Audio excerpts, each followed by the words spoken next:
En Toquin TEC, Martin De Ambrosio se encuentra con Lina Srivastava para conversar sobre cómo las nuevas narrativas pueden impulsar cambios positivos en los derechos de género.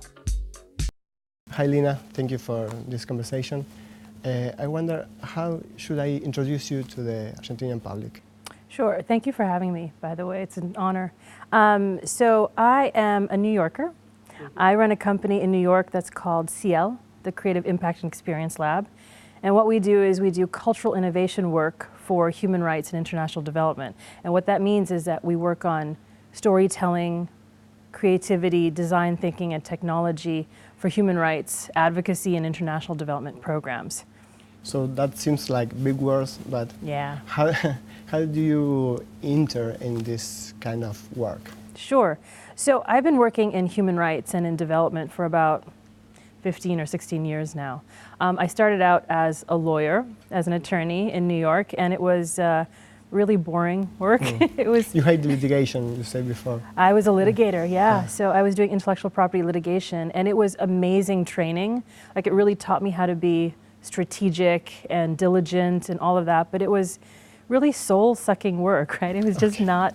I was born with a really strong streak of, sort of needing to work on social justice, and I wasn't doing that as a lawyer. I was working with corporate clients and such. What kind of clients do you have there?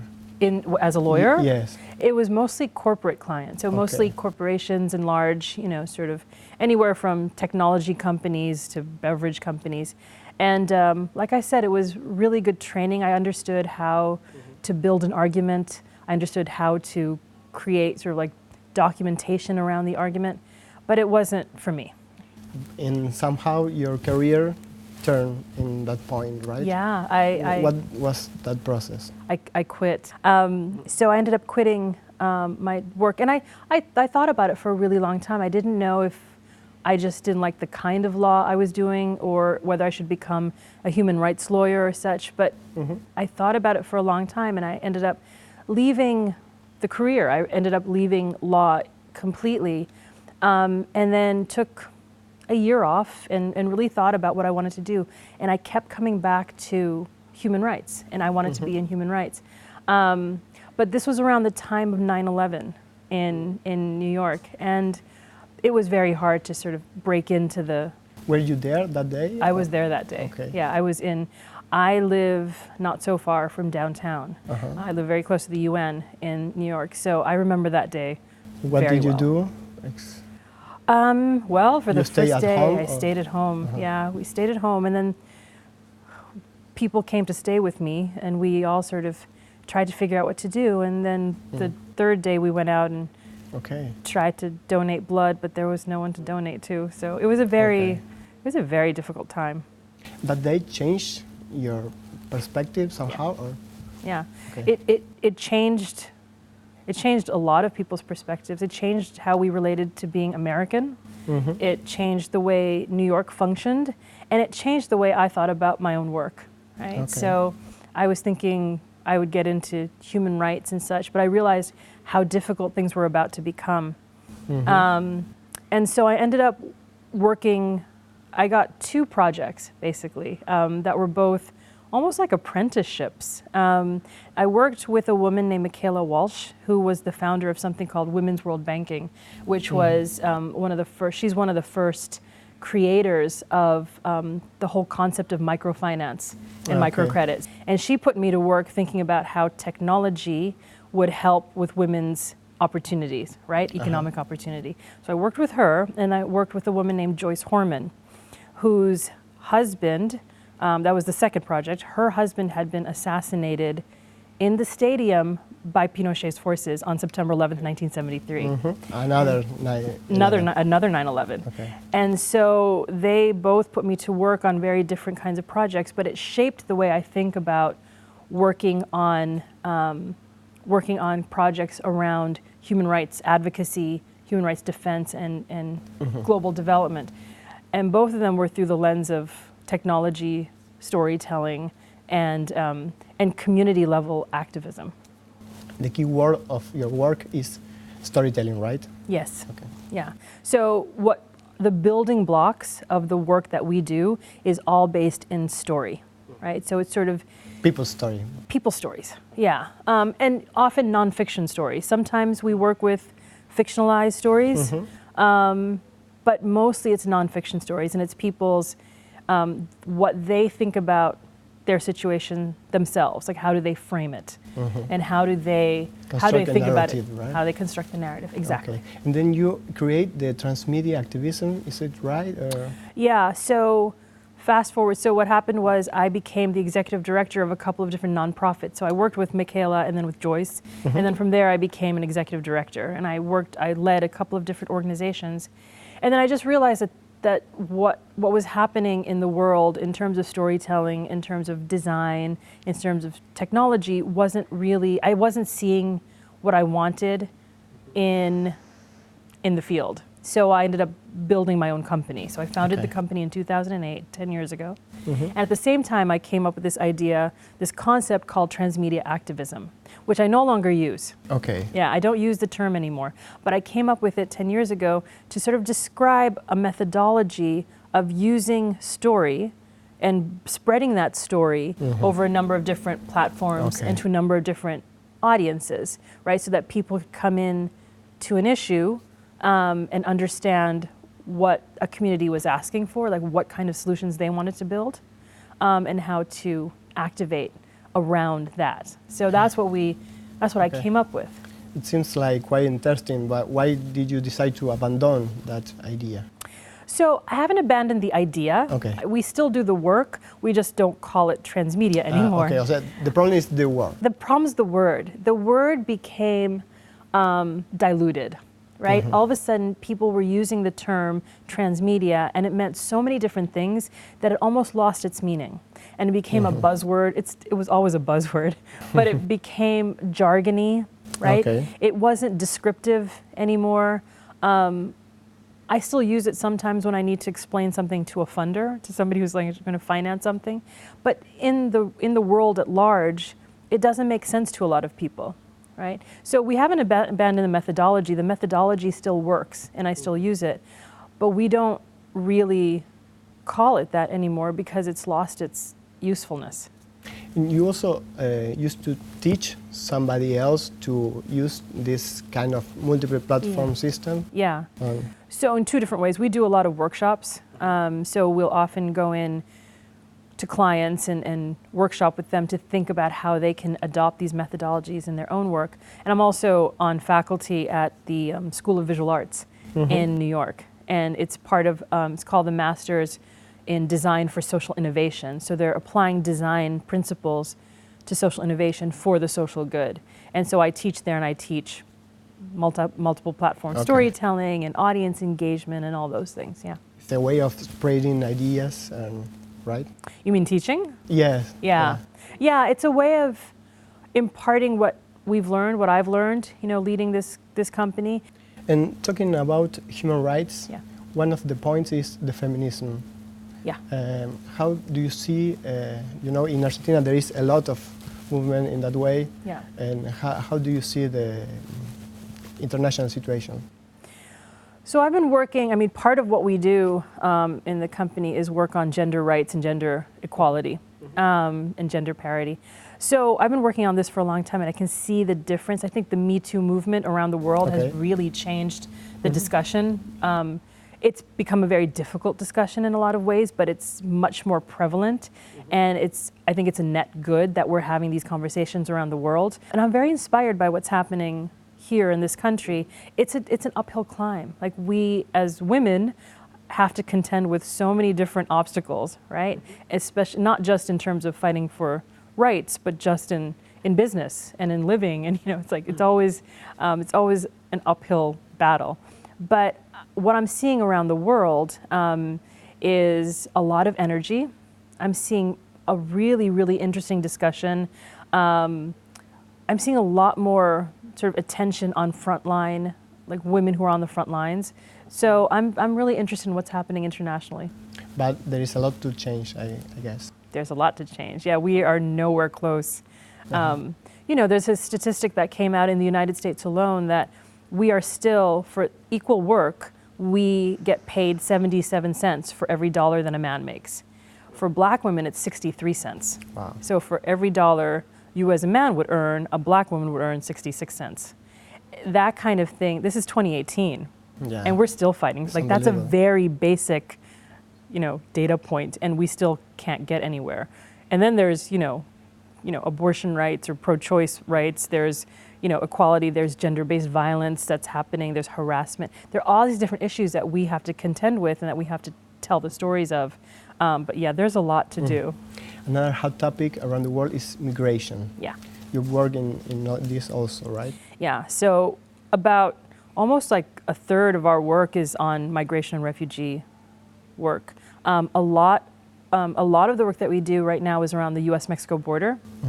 So we're running a campaign right now that's called Welcome All, which is about creating a welcoming culture for migrants. Because right now in the United States, we have become captive to a very nasty, toxic rhetoric, right, around immigrants. Immigrants from the Middle East, from Asia and South Asia, but particularly from Central America. And there are a number of people who are, I'm sure you've heard stories about family separation, what's happening. And the little boys. The and little, girls. yeah, the little children who are separated and lost. There's still over 500 children that are lost at this point. How many? Over 500. Wow. So they separated all these people at the border and they can't track this many children. They don't know where they went into the system. So those kinds of things are happening. Then there's border death, and then there's detention. There are all these issues that we have to contend with. That's in the U.S. alone. We also do work in Europe with crossing, the Mediterranean or crossing overland, from Syria and from Afghanistan. So there's a lot of work to be done there. Again, it's multiple issues and it needs multiple stories, right? Because these are multi-factor issues. So when you think about gender rights, when you think about climate change, we work on that. When you think about migration and refugee work, all of those, they're not single issues. They're multiple, they're systemic issues. Yeah. And so one of the reasons that I had 10 years ago created this framework, the Transmedia Activism Framework, which is now, we just call it narrative strategies. It's because there are so many different issues and you have to tell so many different interlocking stories to really understand how you start building a better future, right? So that's why we do the work that we do.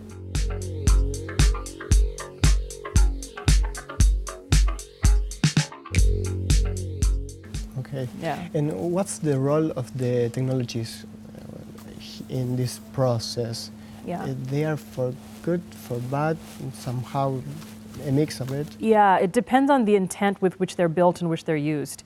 So technology is just an extension of the underlying sort of human-to-human, person-to-person work that we have to do.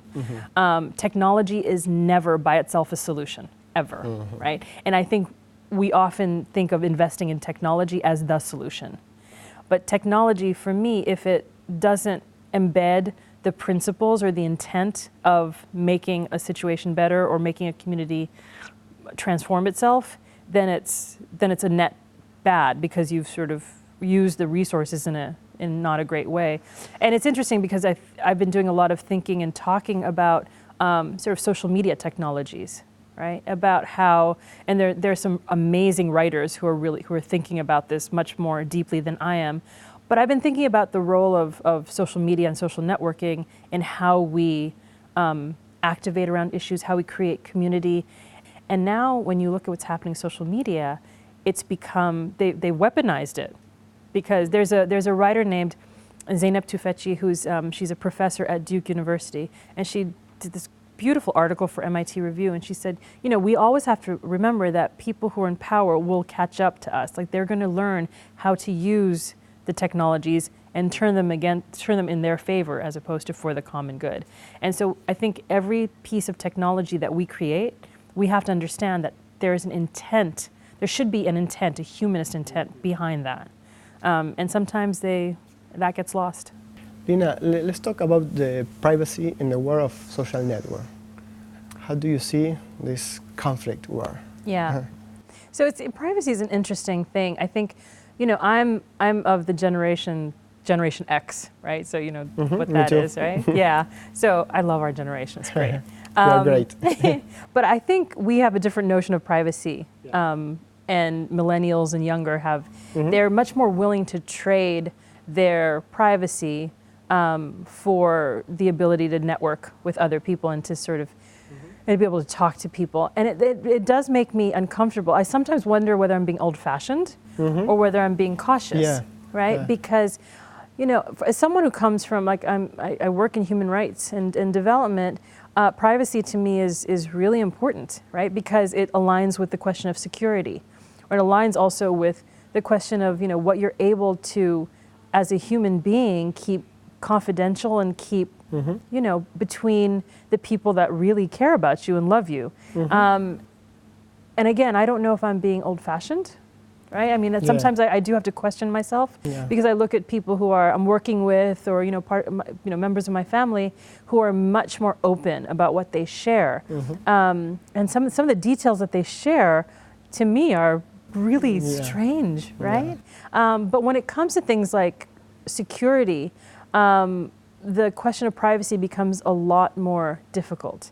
And I like to err on the side of being much more private, and, you know, in terms of what details you share. Like, you know, if you're a human rights activist, maybe think twice about using geolocation services, you know, things like that. You know, there's some, really have to wonder about that. But I'm really questioning what the role of privacy is, and I always fall back on the Generation X philosophy of being much more, you know, much more close with your details. Yeah, people who takes pictures of every single minute of their lives. I don't know, how can we bring that gap, right? Or jump that gap, right? And also, what's the use of it, right? Like, I think that documenting your life is a beautiful thing. Obviously, because, like, I work with storytelling. It's our material. So we need story, and we need image, and we need, you know, the record of how people live day to day is wonderful. But the amount is overwhelming. It's also, I don't know what the use is, because everything, it feels like things are becoming performative, right, as opposed to reflective, right? Like, I want to see, I think social media has turned us all into, like, we're all living our own reality shows, you know, to a certain extent. Like the Truman Show. We are everybody in the Truman Show, right? Yeah, and we're all in this sort of panopticon, and everybody's looking at what we're doing. And when do you take that minute to step back and say, well, what am I really doing? And who am I really, and who I am, right? And often, you know, I think sharing too much, you know, it also leads to, I think it leads, when you're sharing, it can lead to justice, right? I think sharing story and sharing things, like when you look at the Me Too movement, it started because people started sharing their stories that they hadn't been telling before, and I think that's a beautiful thing. But when you're sharing too much, who's listening to you? Right? Like, I think there has to be a moment where everybody's, like, parts of your life that are quiet and parts of your life that are reflective, and that you can sort of think about how you want to build as opposed to what you want to share. The key question, I guess, is what is too much? What is too much information? What is, I don't know, also the uses of big data is what is happening with the information I'm bringing for free also. And you know, big data and open data, those two things can be very exploitative, right? They can be, especially when you're looking at, I work with someone who looks at the question of data and privacy, particularly for people who are poor and who don't necessarily have access to power or to bureaucracy.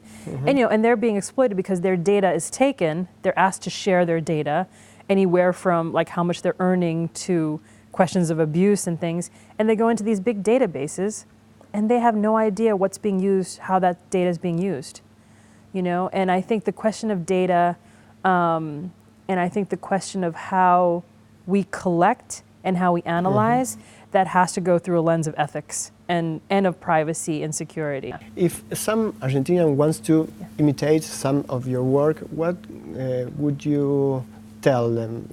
What would be the first advice you will give? So, if they want to learn from it, we have a lot of tools on my website, which is ciallab.in, that are open source, so people can take the tools and they can use them for free. For free, okay. Yeah, they could just download them. So there's a strategic planning canvas. There is the impact report from who is Daini Cristal. We just released a project this year that I worked on called Transformational Change Leadership, and that site is completely free and it's Creative Commons licensed, so anybody can use it and remix it as long as they give us credit. It's fine. You know, so most of the stuff that we do is we try to open source it as much as possible, especially if we're funded by a foundation, because you know, we put it out into the stream.